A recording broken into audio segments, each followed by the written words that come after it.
My question about your statistics on rape culture, don't you think that maybe a lot of women who experience this don't want to come forward? If you don't mind me giving an example, you're Jewish, so you know Long Island, New York. There was a case in Long Island, New York, where there was a pediatrician who, no, seriously, no, I'm waiting to hear the case. I'm just, not everyone in Long Island is Jewish.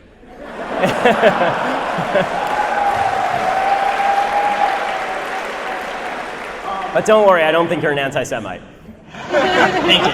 But more importantly, in this town, it came forward that like there was a few people that he molested, and then more people came forward, and it came out being like dozens and dozens, and like there was this whole escapade where people didn't even say anything until other people came forward. Yes. So don't you think that maybe people are scared to come forward, and that it's possible that those statistics could be not entirely as accurate? Okay, so it's possible the statistics are somewhat low, but the idea that they are 244 low out of 250 is wrong, right? So there's a vast difference between 0.6% rape rate and 25% rape rate. So yes, if you're asking are there men who are raped, who are intimidated about coming forward, of course that's true. And of course we need to make it easier for people to come forward and report rape.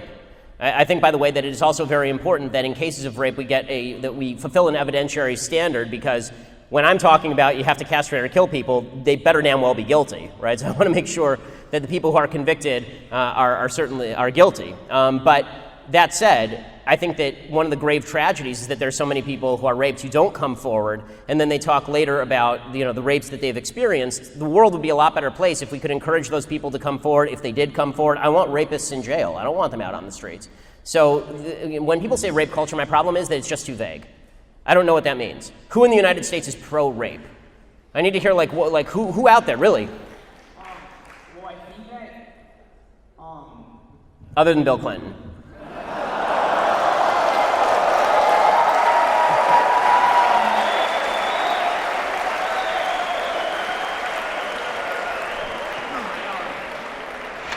I think that though, there's a lot of, wouldn't you say though that, I mean, we're on college campus, I see like a lot when I'm out, like guys taking advantage of girls. I don't think they're thinking, oh, like let me go rape this girl, but couldn't you say that there's a very close narrative between... I think there's an irresponsibility culture. I'm not sure that there's a rape culture. And what I mean by that is that, what you're talking about, first of all, if there is a culture, again, I don't know who's out there saying rape is good, but I think there are people out there saying that getting drunk and having sex with random people is good.